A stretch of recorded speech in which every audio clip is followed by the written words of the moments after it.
सर्वथा रूप से सर्वमान्य सत्य है, वह सिर्फ तथ्य सत्य है, जो तथ्य के रूप में हमें दिखाई देता है, जो इंद्रियों के से हमें अनुभव में आता है, जिसको हम साफ साफ स्पष्ट तौर पर कह पाते हैं कि यह सच है। हम केवल उतना ही सत्य जानते हैं और केवल उतने को ही हम सत्य मानते हैं। जबकि सत्य के भेद बहुत से हैं। काव्य सत्य है, भाव सत्य है, प्रतीक सत्य है, साधना सत्य है, और भी बहुत सारे सत्य हैं जो अलग अलग अर्थों में, अलग अलग भावार्थों में, अलग अलग समय पर अलग अलग ज्ञानियों ने प्रयुक्त किए हैं।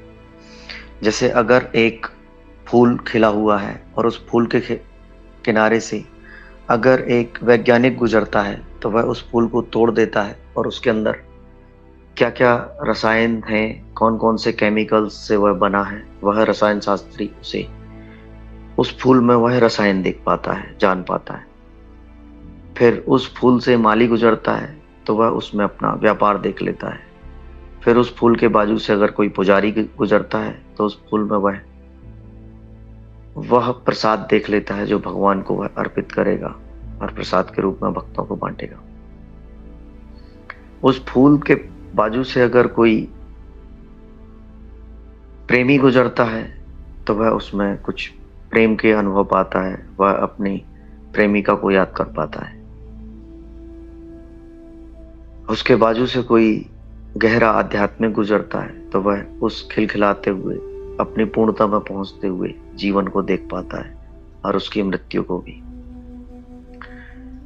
तो सत्य को देखने के हजार आयाम हैं। जितने अधिक आयाम हम सब में सत्य के प्रकट होते जाते हैं, सत्य भी उतने ही विराट रूप में हमारे जीवन में मौजूद होता जाता है।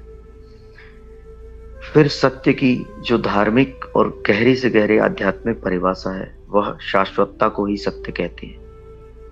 इसका मतलब है जो परिवर्तन शून्य है, जिस पर समय की छाप नहीं पड़ती, जो किसी समय में पैदा हुआ है और किसी समय में मरेगा, ऐसा नहीं है, जिसमें कोई परिवर्तन नहीं है, ना उसका जन्म होता है ना उसकी मृत्यु, जो शाश्वत है, जो सदा से है, जो अनंत कालिक है, जो अनादि निधन है।